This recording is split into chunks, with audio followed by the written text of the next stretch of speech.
Hello everybody, it's Vertical Sandwich. Welcome back to book reviews. That light shining on me is crazy, by the way. These are actually my living room lights. They're just like these arc lights. They're just crazy. But usually I don't have them all pointed in the same direction. They point all different places. But it feels like there's a cop asking me what I'm doing out this late right now. Just be like, I'm sorry, I just had a few beers. No, I don't. At least I've been sober for years. So, today, anyway, welcome back to Book Reviews. Did I say that? I don't remember. Anyway, today, we're going to be talking about the winner from 1986, Ender's Game. Now, a few things I have to say. First off, Ender's Game is part of a quartet of books that I own, but I've only read the first two. Those are the Hugo Award winners, and we're just going to talk about them, like this one this week, Speaker for the Dead next week. I will probably review the third and fourth after I read them, but I'm not going to tackle them until I'm done with the Hugo Award winners, which is like 29 more books or something, so it's going to be a while. Now, that being said, all right, Ender's Game. So, the back cover. Oh, by the way, so here it is, Ender's Game, Orson Scott Card. He won back-to-back years for this. And this is the author's definitive edition. Intense is the world for Ender's Game. Aliens have attacked Earth twice and almost destroyed the human species. To make sure humans win the next encounter, the world government has taken to breeding military geniuses and then training them in the arts of war. The early training, not surprisingly, takes the form of games. Ender Wiggin is a genius among geniuses. He wins all the games. He is smart enough to know that time is running out, but is he smart enough to save the planet?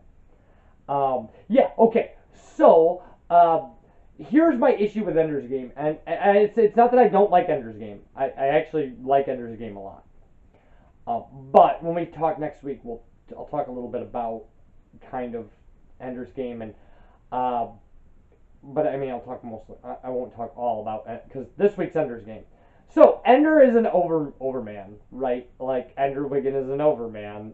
His name is actually Andrew. His name is Andrew Wiggin, but everybody calls him Ender. So Ender Wiggin is an overman, but the thing about it is as Ender succeeds throughout the book, and this is the thing that you have to love about Orson Scott Card's novel, is he suffers miserably. He succeeds in spite of the fact that everything is against him. Everything seems to be against him, and he's a kid. He's just this kid who was put in this position where he's essentially going through military training with all these other kids who are as driven as him, and some of them are brutal. Some of them are downright evil. And so we're going to read a little bit about kind of what, we're just going to read this little excerpt I've got.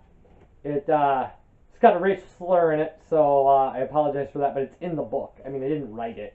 I'm just reading the excerpt I chose. So, which, by the way, the reason I choose the excerpts I choose is to give you an idea of the flow and the subject matter, not necessarily the plot. I will never read a pivotal plot point as the excerpt from a book. I will always just read something kind of, something in the background that I think gives you a good idea of what you're going to be going through as you're going through the book. Okay? Okay. Rat Army was often called the Kike Force, half in praise, half in parody of Mazer Rackham's Strike Force. There were many who liked to remember that during the second invasion, even though an American Jew as president was hegemon of the alliance, an Israeli Jew was strategos in overall command of IF defense, and a Russian Jew was Polemarch of the fleet, or Palamarch. It was Mazer Rackham, a little-known, twice court-martialed, half-Maori New Zealander, whose strike force broke up and finally destroyed the bugger fleet in the action around Saturn. If Mazer Rackham could save the world, then it didn't matter a bit whether you were a Jew or not, people said. But it did matter, and Rose the Nose knew it. He mocked himself to forestall the mocking comments of anti-Semites. Almost everyone he defeated in battle became, at least for a time, a Jew-hater. But he also made sure everyone knew what he was. His army was in second place, bucking for first. I took you on, Goy, because I didn't want people to think I only win because I got great soldiers. I want them to know that even with a little puke of a soldier like you, I can still win. We only got 3 rules here. Do what I tell you and don't piss in the bed. Ender nodded. He knew that Rose wanted him to ask what the 3rd rule was, so he did. That was 3 rules. We don't do too good in math here. The message was clear. Winning is more important than anything. Your practice sessions with half-assed little launchies are over, Wiggin. Done. You're in a big boy's army now. I'm putting you in Dink Meeker's tune. From now on, as far as you're concerned, Dink Meeker is God. Then who are you? The personnel officer who hired God, Rose grinned. And you are forbidden to use your desk again until you've frozen 2 enemy soldiers in the same battle. This order is out of self-defense. I hear you're a genius programmer. I don't want you screwing around with my desk. Everybody erupted in laughter. It took Ender a moment to understand why. Rose had programmed his desk to display and animate a bigger-than-life-sized picture of male genitals, which waggled back and forth as Rose held the desk on his naked lap. This is just the sort of commander Bonzo would trade me to, thought Ender. How does a boy who spends his time like this win battles? Ender found Dink Meeker in the game room, not playing, just sitting and watching. The guy pointed you out, Ender said. I'm Ender Wiggin. I know, said Meeker. I'm in your tune. I know, he said again. I'm pretty inexperienced.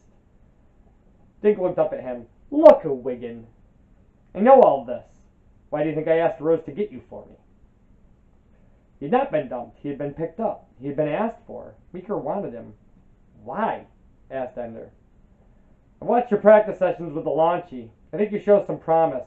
Bonzo is stupid and I wanted you to get better training than Petra could give you. All she can do is shoot. I needed to learn that. You still move like you were afraid to wet your pants. So teach me. So learn. I'm not going to quit my free time practice sessions. I don't want you to quit them. Rose the Nose does. Rose the Nose can't stop you. Likewise, he can't stop you from using your desk. So why do you order it? Listen, Ender, commanders have just as much authority as you let them have. The more you obey them, the more power they have over you. What's to stop them from hurting me? Ender remembered Bonzo's blow. I thought that was why you were taking personal attack classes. You've really been watching me, haven't you? Dink didn't answer. Okay, so this is the kind of stuff that's going on all the time. Ender lives in a world where he doesn't know what he needs to take as a serious threat and what he needs to take as an imagined threat. He doesn't know how to play the social game of being in competition with other kids like him. And they're not like him. They're older than him. They're bigger than him. And he's outclassing them constantly.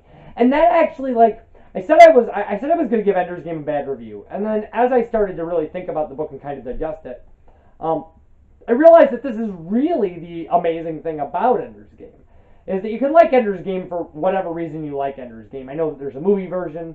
I know that people really like it. I mean, I worked with a guy who had Ender tattooed on him. You can like it for all the reasons people kind of like it. You can love it for the ending. You can love it for the fact that if you read it as a young person, that all of the characters are relatable because they're young. But the mastery, the award-winningness of this book is the kind of damage done to Ender. It's just that, the powerlessness to do anything but win. He's put in a situation where he can't not win. And there's a point in this book, and this actually is kind of a plot thing. There's a point where he gets in a fight and he wins the fight, and he's crying, and he's like, why did he make me do that? And you just go oh, that's intense. That's intense. And here's the thing about Ender's Game, is my feeling is probably, Ender's Game is a classic. People love it, and people who love it really love it. It has a rabid fan base. And not undeservedly. I think a lot of people read the book when they're young and are really touched by it. I mean, I clearly didn't read it until I was in my late 30s. So, and it was, my first impression was, oh, another Overman story. But then as I kind of thought about it, that is the thing that is different about Ender's Game, is Ender isn't an Overman because it comes naturally to him and he's just like the greatest thing since sliced bread. Ender is an Overman because he has those inherent abilities and he doesn't care about them, but he is put in positions by other people where he is forced to use them, and it almost destroys him. Like, you feel him being destroyed as this book is going on. He's just miserable. He's miserable the whole book. It's so bad. It's so awful. And now here's the thing I want to say about Ender's Game. If the only book out of this series that you've read is Ender's Game, Speaker for the Dead, the book that follows this, is way better. Ender's Game is a good book.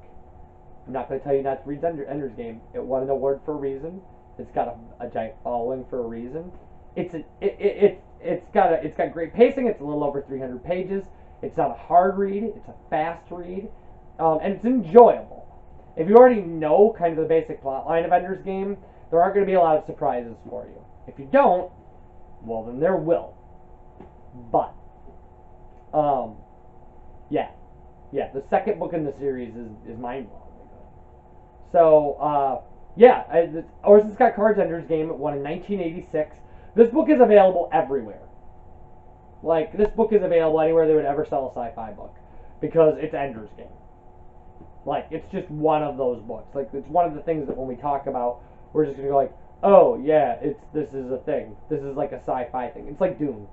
It's like if you had one shelf of sci-fi in your bookshop, you would have Ender's Game on it, and you would have Dune. Like, those are things you would have. And you should probably have some Vonnegut on that shelf too. There's some Asimov and some Arthur C. Clarke. So, yeah. So that's Ender's Game. And next week we will be talking about Speaker for the Dead, the sequel to this book. And I'll be ranting and raving about that. So yeah, it is a good book, and you should read it. Don't expect, aside from the characterization of Ender, don't expect the book to give you kind of these heavy philosophical lessons. This is kind of like Starship Trooper Light, right? It's all about kind of like a pseudo-military futuristic environment. But it, with kids. So it's yeah, I liked it. But I had no idea what I was into, or I was getting into with the series. And now that I know, I'm excited. I'm excited for book 3. So I will see you next week for Speaker for the Dead. Thank you guys for watching, and you take care. Bye, everybody.